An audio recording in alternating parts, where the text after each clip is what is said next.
Hi everyone, it's Deborah Kozowski from Diversity TV and also contributing writer for Diversity Magazine. Today I have an exciting and very important issue that we need to be talking about today. On May 1st is International Workers' Day, and we have the May Day Organizing Committee here to share a few things about that day and why it's so important. I have Maren Edwards, Roman Antipan, and Marco Luciano to share with you some of the things that are going to be going on that day. So who would like to start first? I can tell you a little bit. So we're not the entire committee. We're a grassroots committee of people from unions, from community organizations, and different movements that are coming together to celebrate International Workers' Day on May 1st. So we organize under the slogan that we want to defend the rights of workers and defend the rights of all. So we're coming together with a number of events to commemorate this important day, starting with a rally at the Alberta Legislature at 1 o'clock on Sunday, May 1st. Then we'll be marching downtown to the Winston Churchill Square, where there's also going to be a commemorative ceremony acknowledging the historical importance of the founding of one of the locals here in Edmonton that represented one of the garment factories here, which was actually one of the first in their industry to win the 8-hour day, which is a really important part of what May Day comes out of. There's also cultural performances and then a social labor cabaret after in the evening as well. So we hope that everybody can join us on that day. Thank you, Maren.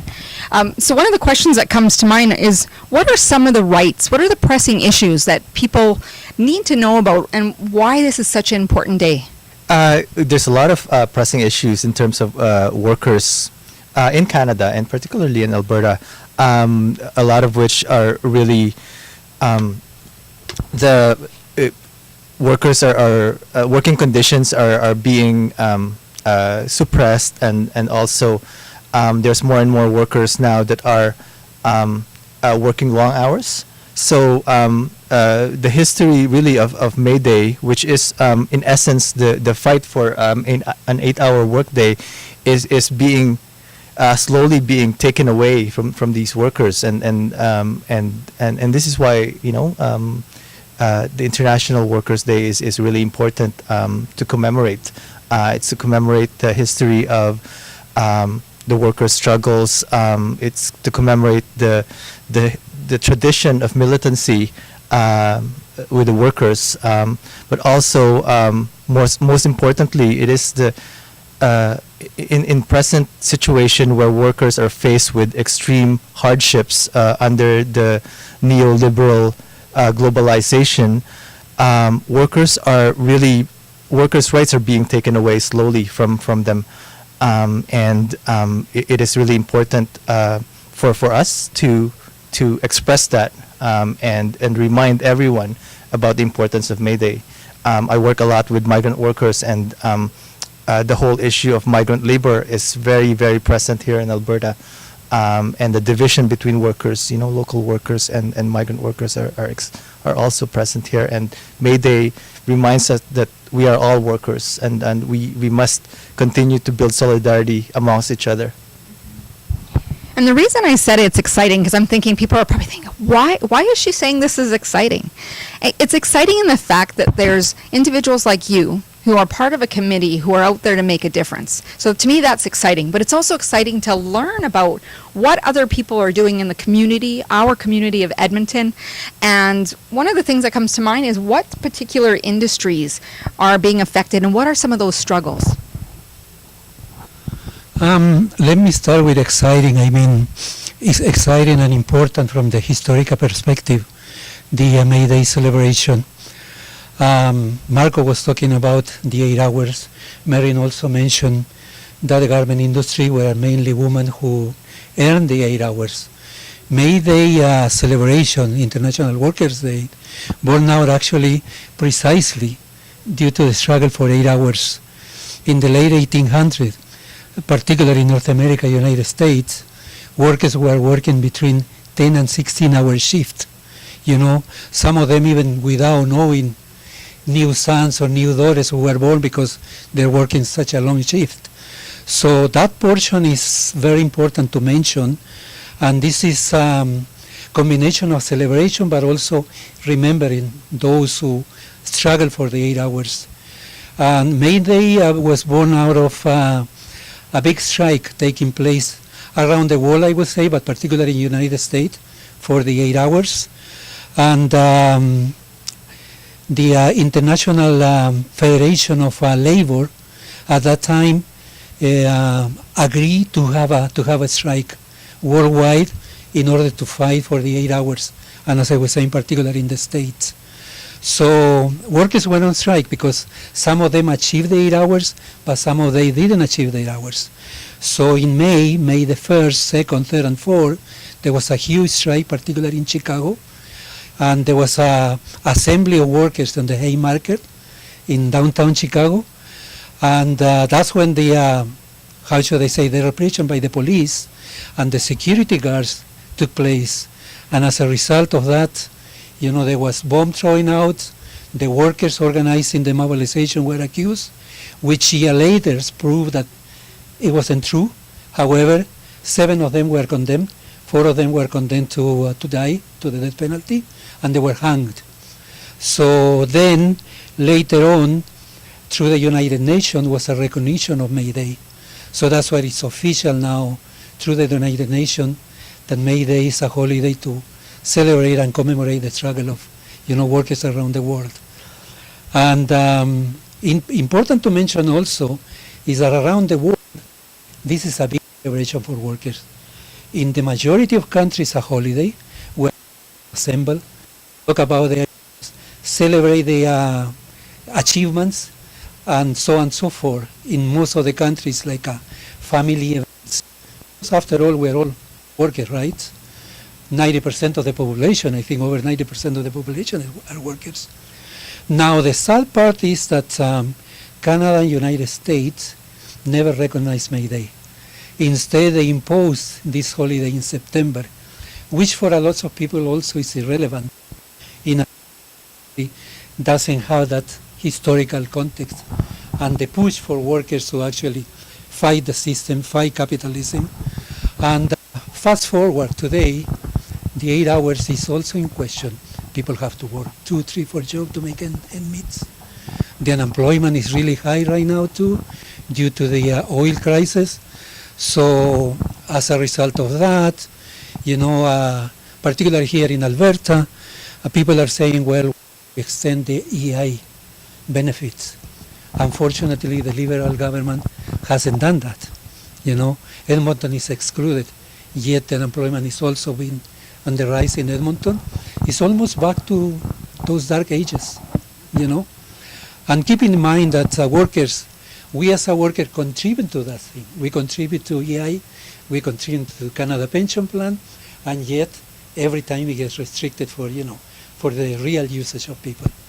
So I think in that sense it's exciting because we continue to take the issues of workers, because, you know, when we say defend the rights of workers, defend the rights of all, basically that's what it is. That's what it is. That's what I mentioned, that over 90% of the population were workers. So when we workers struggle and we achieve benefits, the rest of the society benefits as well. So that's uniting us all together for this big cause. So I didn't know the history behind Labor Day, that it wasn't because of May 1st. So that's very interesting to me. So we wait all the way till September while the rest of the world is taking a break and celebrating. Yes. But also, what are the reasons why not only people working long hours, but I want you to talk about the overall quality of life and why it's important to have that break.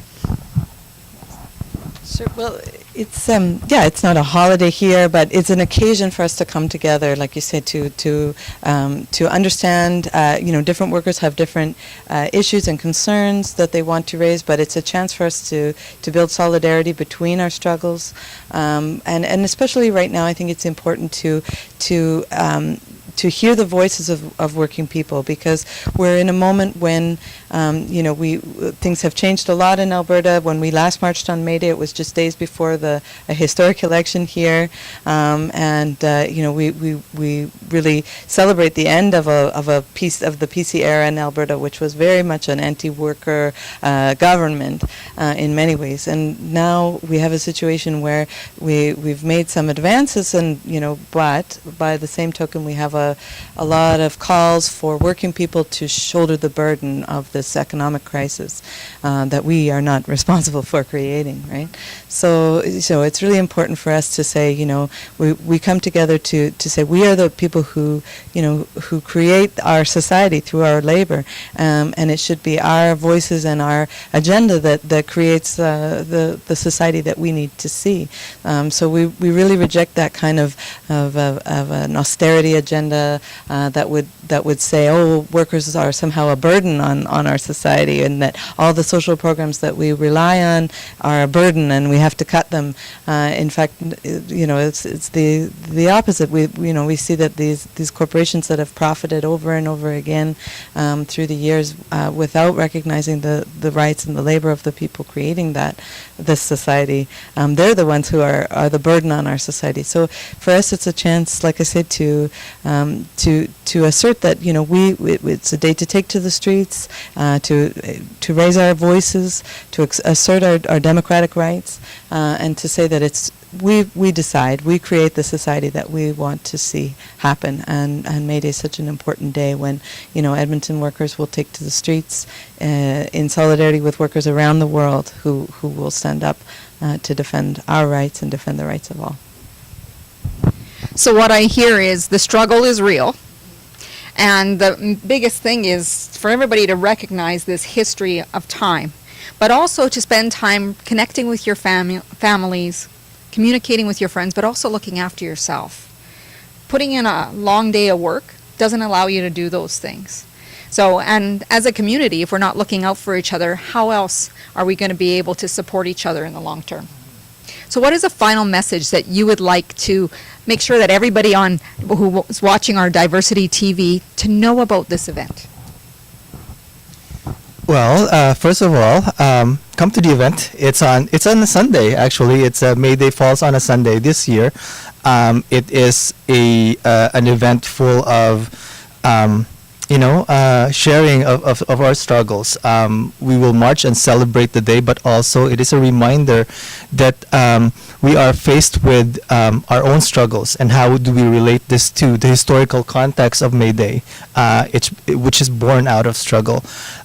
So it is really important that we make sure that the gains that our ancestors have fought and died for is kept, and make sure that we keep them.